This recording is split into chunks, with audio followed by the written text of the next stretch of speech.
Hello students. आज हम लोग छोटे छोटे सिंपल सेंटेंसेस को जोड़कर कंपाउंड सेंटेंस का फॉर्मेशन करेंगे। तो कंपाउंड सेंटेंस का फॉर्मेशन हम लोग पिछले वीडियो में शुरू किया था। उसमें हम लोगों ने दो कंजक्शंस पढ़े थे। अब हमें थर्ड कंजक्शंस पढ़ना है। थर्ड कंजक्शन है एडवर्सेटिव कंजक्शन। एडवर्सेटिव कंजक्शन मतलब विरोध बताने वाले कंजक्शन। अब विरोध बताने वाले कंजक्शन कौन कौन है? तो इसमें फर्स्ट हो जाएगा बट। इसका मतलब होता है किंतु, किंतु या लेकिन, किंतु या लेकिन। यदि सेकंड की बात करें तो यट हो जाएगा। यट मीन्स होता है फिर भी, फिर भी। यदि नेक्स्ट की बात करें तो इसमें हम लेते हैं स्टिल। स्टिल मीन्स होता है तो भी, तो भी। और इसके बाद एक और हम लेते हैं जो है नेवरदलेस। नेवरदलेस, नेवरदलेस का मतलब होता है तो भी, तो भी। स्टूडेंट्स, ये फोर कंजक्शंस एडवर्सेटिव कंजक्शंस हैं और इनका यूज कहां किया जाता है, अब हमें इस बात को क्लियर करना है। जब सेंटेंसेस के बीच, जब सेंटेंसेस के बीच विरोधाभास की बात मिले, विरोधाभास,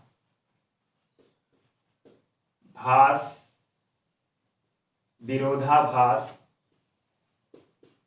की बात मिले, की बात मिले। स्टूडेंट्स, जब दिए गए सेंटेंसेस के बीच विरोधाभास की बात मिलेगी तब हमें इन कंजक्शंस का यूज करके सेंटेंसेस को कंबाइन करके कंपाउंड सेंटेंस बना देना है। तो चलिए फर्स्ट में हम एग्जाम्पल में लेते हैं और इसमें एक और कंजक्शंस है, उसे भी हमें ध्यान देना है। हो जाएगा while या where as। एक और कंजक्शन हमें क्लियर करना है, where as। इसका मतलब होता है जबकि। तो चलिए अब इजी की तरफ बढ़ते हैं। तो इजी में हम फर्स्ट सेंटेंस लेते हैं, आई invited, I invited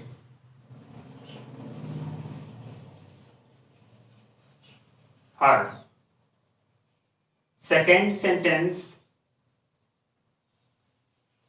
she did not, she did not come। Students, मैंने दो सेंटेंस लिया, अब सेंटेंसेस को कंबाइन करना है इन कंजक्शंस का यूज करके। तो इनमें जो बट, यट, स्टिल, नेवरदलेस है, इनका यूज एक दूसरे के स्थान पर हो सकता है, एक दूसरे के बदले हो सकता है। लेकिन जो वेयर एज है इसमें थोड़ा चेंज है। इसकी बातें हम लास्ट में चलते हैं। इसकी बातों की चर्चा करने के लिए पहले हम इन फोर कंजक्शंस की चर्चा कर लें।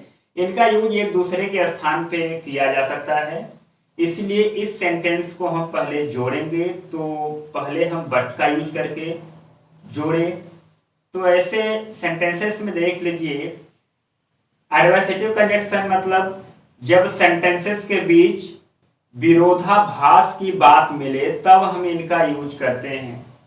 तो देखिए, विरोधाभास की बात इसमें मिल रही है या नहीं, अगर मिल रही है तो कैसे मिल रही है। सेंटेंस को रीड करेंगे, पता चलेगा। आई इनवाइटेड हर, मैंने उसे आमंत्रित किया। सेकेंड सेंटेंस है शी डिड नॉट कम, वह नहीं आई। तो बातों में जो दोनों सेंटेंसेस में बातें हो रही है उसमें विरोध की बात हो रही है। जब मैंने उसे आमंत्रित किया तो उससे आना चाहिए, अगर ये बात होती वो आती तो विरोध की बात नहीं होती।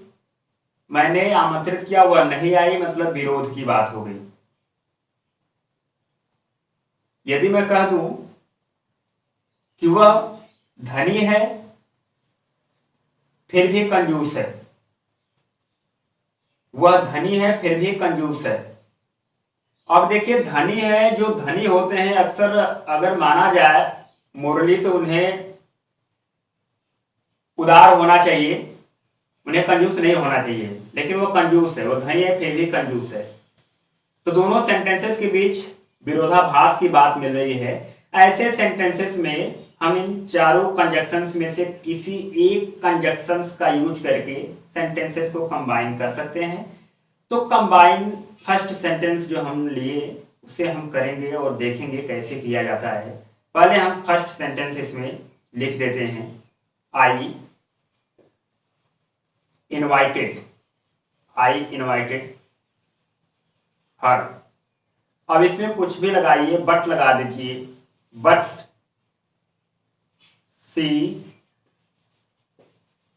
She did not come. Students, इस तरह से सेंटेंसेस को कंबाइन किया जाता है। यदि हमने इसी सेंटेंस में यट भी लगा दिया तो भी चलेगा, स्टिल लगा दिया तो भी चलेगा, नेवरदलेस लगा दिया तो भी चलेगा। मैं उसे आमंत्रित किया तो भी वह नहीं आई, मैं उसे आमंत्रित किया फिर भी वह नहीं आई। एक और सेंटेंस हम लेते हैं, ही इज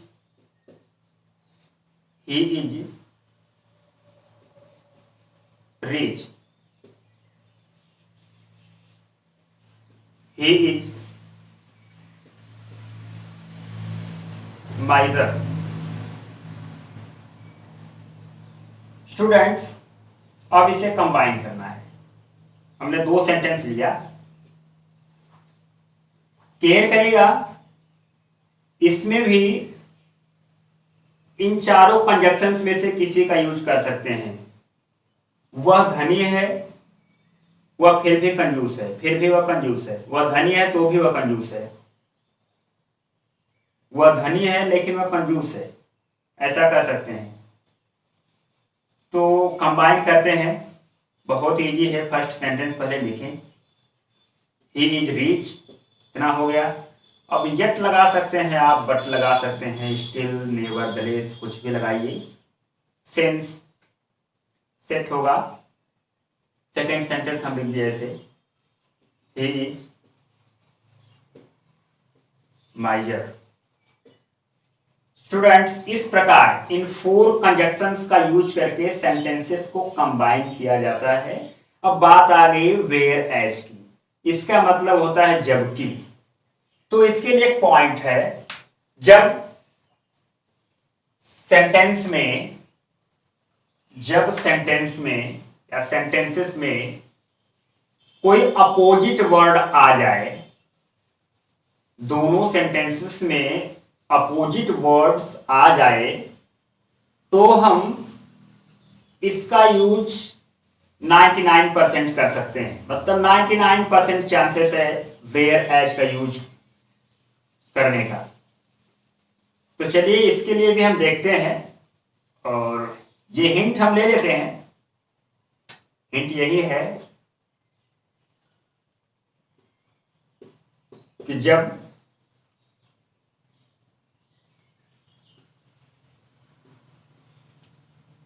सेंटेंसेस में, जब सेंटेंसेस में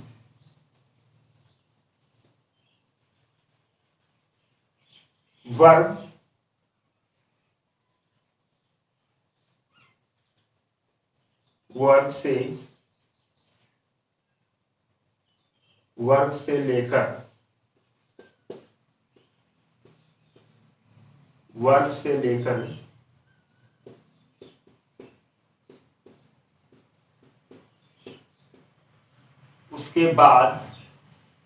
वर्ब से लेकर उसके बाद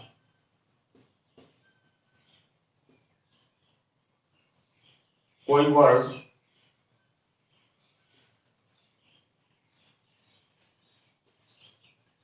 अपोजिट हो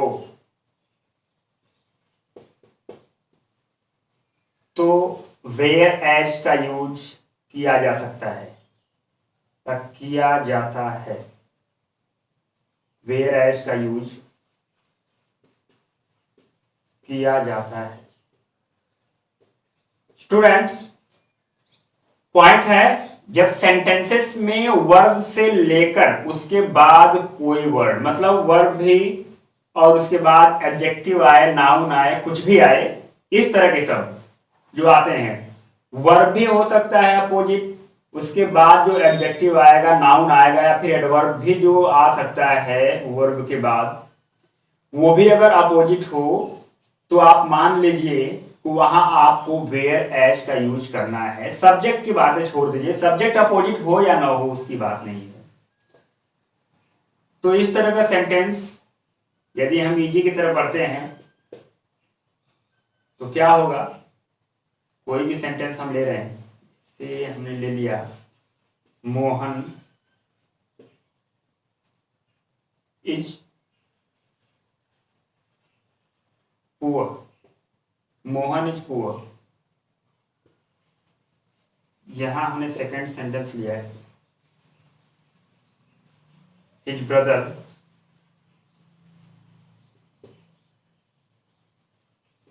इज रिच। स्टूडेंट्स, हमने दो सेंटेंसेस ले लिया। अब केयर करेगा, हमने बताया कि जब वर्ब या वर्ब के बाद कोई वर्ड अपोजिट आए सेंटेंसेस में, तो वहां वेयर एज का यूज करने का 99% चांस होता है। तो यहाँ क्लियर करेंगे, यहाँ ऐसे विरोधी तो बातें हैं, सेंटेंस को रीड करने से पता चलेगी। मोहन इज दिया है, मोहन इज पुअर, मोहन गरीब है। हिज ब्रदर इज रिच, उसका भाई अमीर है। तो मतलब विरोधाभास का भाव मिल रहा है, क्योंकि एक सेंटेंस में गरीब, एक सेंटेंस में अमीर, मतलब विरोधाभास का भाव में बताया गया है और दिया गया है। और यहाँ केयर करेंगे, यहाँ पुअर है और यहाँ रिच है, मतलब इस वर्ड के बाद एक वर्ड जो है वो अपोजिट है, poor rich.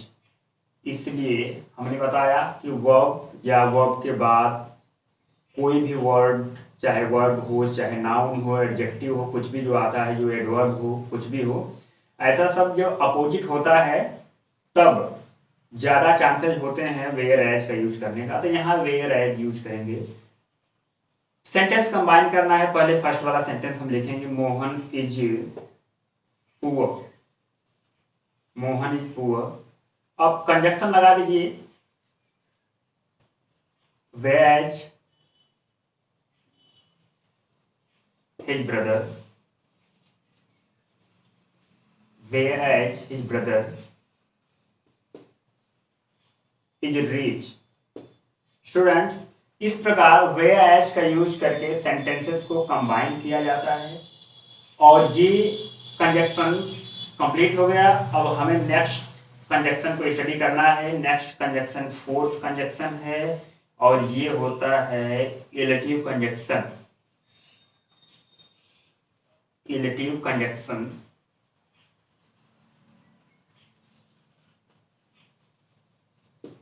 Illative conjunction means होता है परिणाम बताने वाले, परिणाम बताने वाले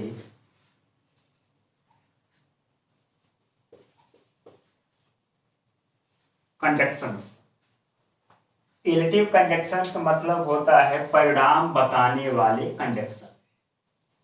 अब यहाँ जो इलेटिव कंजक्शंस है वो कौन कौन है उसको हम पहले देख लें। तो इसमें हो जाएगा फर्स्ट में therefore, और इसकी मीनिंग रखता है एक और कंजक्शन सो होता है। दोनों की मीनिंग होती है इसलिए।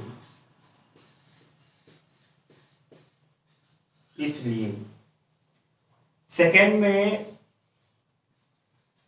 हो जाएगा फा मिस होता है क्योंकि।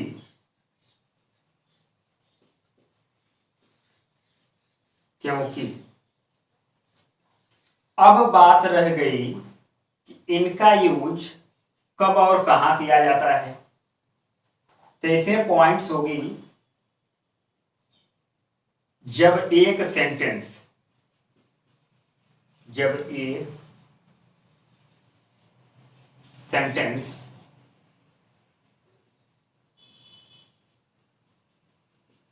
दूसरे सेंटेंस में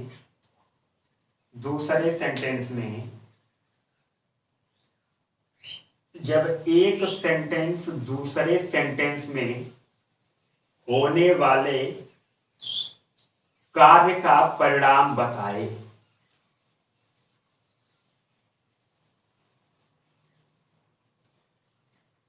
या कह सकते हैं जब एक सेंटेंस में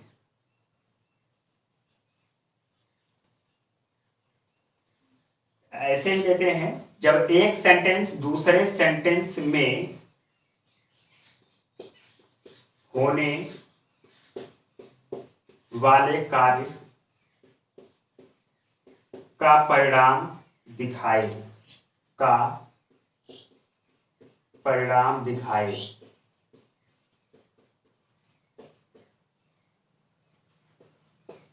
तब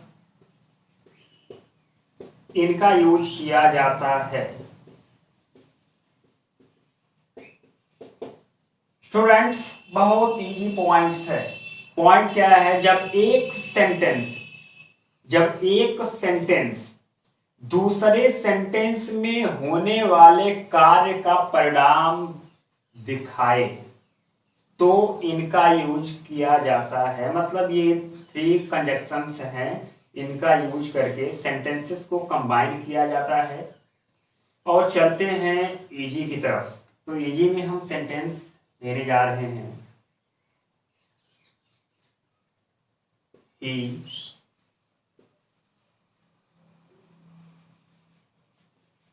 worked hard.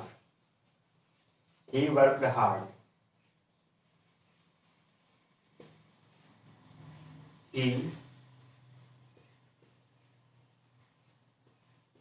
passed the exam. Students